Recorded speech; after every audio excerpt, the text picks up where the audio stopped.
pour Bâle. Il y a une solution à gauche avec Bobana Fofana, il va être servi.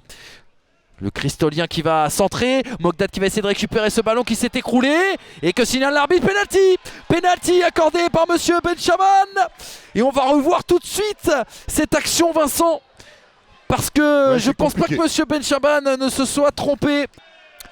Professionnel face à Arnaud Balijon.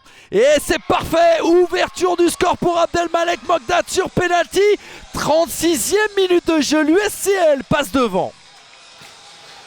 Le penalty est très très bien frappé, même si on a l'impression qu'il est frappé très doucement. En tous les cas, il est petit filet, ras du poteau. C'est compliqué pour Balijon d'aller la sortir. Elle est magnifique l'image, vous l'avez peut-être entreaperçu Vincent en bas de votre écran. C'est tout simplement Jason Buaillon qui s'est jeté sur un maillot au nom de Pelletier. On vous en parlait tout à l'heure, qui s'est fait les ligaments croisés la semaine dernière du côté de Laval et qui est venu le brandir ici au stade du Vauchel.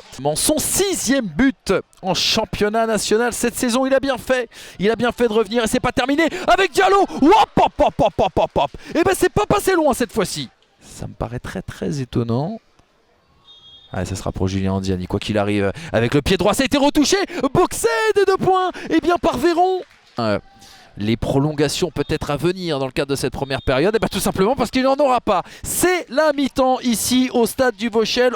Les deux équipes qui vont entrer au vestiaire sur ce score de 1-0. On rappelle, ouverture du score, Abdelmalek Mogdad sur penalty, Vincent.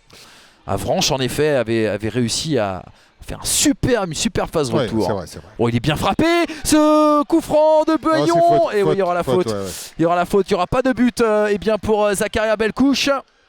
Pensez pour cette fois-ci un Ajaxien, alors formé du côté de la CA, ça va pas forcément plaire au gazier, mais c'est bien sûr Hugo Haine. Attention Pereira, la balle elle est parfaite pour Bâle, qui a pris le temps, qui a ajusté, et ça fait désormais 2-0 pour l'US Créteil Lusitanos. Ouais, on l'a dit, et depuis le début de la seconde période, je le disais, il y a même pas 3 minutes, cette équipe de Créteil, elle a repris des couleurs en deuxième période. Et le centre est parfait au sol sur Bâle, qui laisse aucune chance à Balijon. Et bien voilà les gaziers, ils avaient pris des risques, on l'a vu là sur cet alignement, et il y avait des espaces, et ils en ont profité, les Cristoliens. Et Jeff Léonard qui dit on n'est pas verni, niveau infirmerie côté gazier, c'est en effet le cas.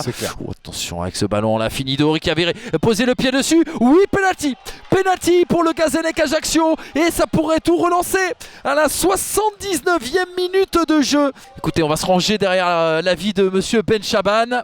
Il avait sifflé un penalty en faveur de l'USCL en tout passé la demi-heure de jeu, et le Gazélec à 10 minutes de la fin qui a l'occasion de réduire la marque par l'intermédiaire de qui? De monsieur Julien Anziani, bien sûr. Anziani face à Stéphane Véron. C'est peut-être le tournant du match. Julien Anziani. Oh, et l'arrêt de Stéphane Véron. Incroyable arrêt du gardien de l'USCL. Porté en triomphe, bien sûr. Et par Zakaria Belkouche et par Axel Doshi.